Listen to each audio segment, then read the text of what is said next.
I've been getting a lot of requests for some updates, and I know I have been MIA for a while. Honestly, I've been dealing with some health issues.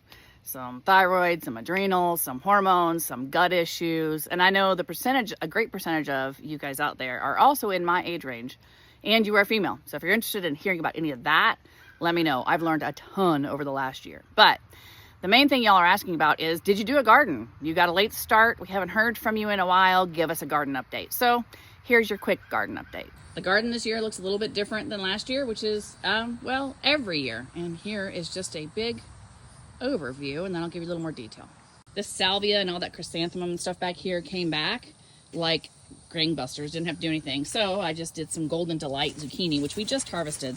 So, oh, there's some more coming up. This bed is just a combo. What you see right here is cilantro and parsley that I've let go to bloom for our pollinators and also to collect seeds. I put some extra peppers in there. That beautiful, I don't even know exactly what that is, came back, and it's great for the pollinators, and it's just pretty, and I was able to transplant that into a lot of other spots. And that whole row over there is cherry tomatoes. Fruit lineup, it's still in pots, but we're actually getting some Meyer lemons. We need to fertilize. I know it's struggling, but our lemongrass, our fig tree, all of it's doing really well. And one of the favorite spots of everybody is this water feature, which really grew in beautiful. Some dahlias. We lost a lot over the winter when it was cold, but look, the lotuses are blooming again. You guys always love the lotuses. Greg pared back his peppers a lot this year, like a whole lot. We just decided to go for a smaller garden. We have a lot going on, and it's just hard to maintain all the things. We decided to put the South Anna butternut squash in this trellis this year. I hope I don't regret it because it's starting to run over and want to take over Greg's peppers. He's not a fan. On that note, I'm trying something a little new this year for squash vine borers. I have actually wrapped the base of all of our plants that they would get in this vet wrap that we actually use for our horses. We'll see if it works. I didn't do anything in these flower beds from last season. All the stuff came back on its own. I just cut them back so you don't see a bunch of flowers, but we'll leave that for the pollinators.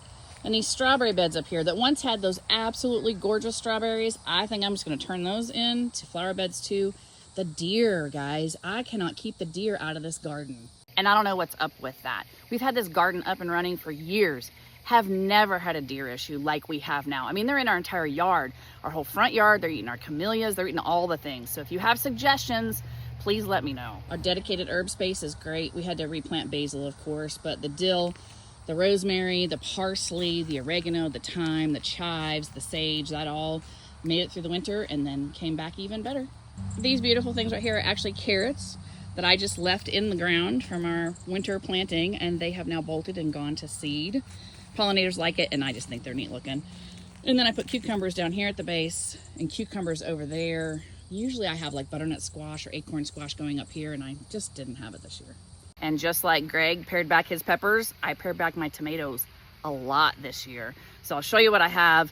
They have not really been tended to. They don't look like my normal tomato plants. I'm getting ready to get out here and trim them up and tie them up. So we'll see what happens. Maybe I should just call it the tomato jungle. They are doing decent though. For getting such a late start this year and the plants struggled with that bad soil starting mix, I'm not too mad about it. I have another bed as well. Did want to point out this dahlia. I grew it by seed. I think it's a cactus. It was from Baker Creek. That is just the neatest little plant. Easy to grow from seed, and look at the blooms on this. And the deer have eaten this back at least twice that I know of. The toothache medicinal plant here on the end came back on its own, and it is just going great. So I'll have to definitely make some medicinal things with that this year. And then here's the other tomato bed. And then we have some more tomatoes along in here that need to be tended to. And of course, one of my favorites, the nasturtiums. And these two beds, we initially put them too close together. So when you have really tall growing plants like peppers on both sides or tomatoes, it's not easy to tend to. So what I decided to do this year was to put flowers on this side. So I did some of these, and we did some calendula, which looks like some buggies are getting it, and then did some more marigolds down here. So I kind of like the effect. I'll turn around here so you can see it. I'll let you know how that works through the season. Deer ate all those tomato plants right there.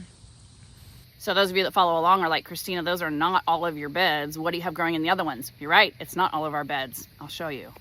Here's the other side of the garden looking in. Those are the rest of the beds. And you can see there's no growing vegetables in them. Well, those beds have weeds in them. But what I decided to do this year was to just throw out a bunch of seed and do some chaos gardening like my friend Ferguson.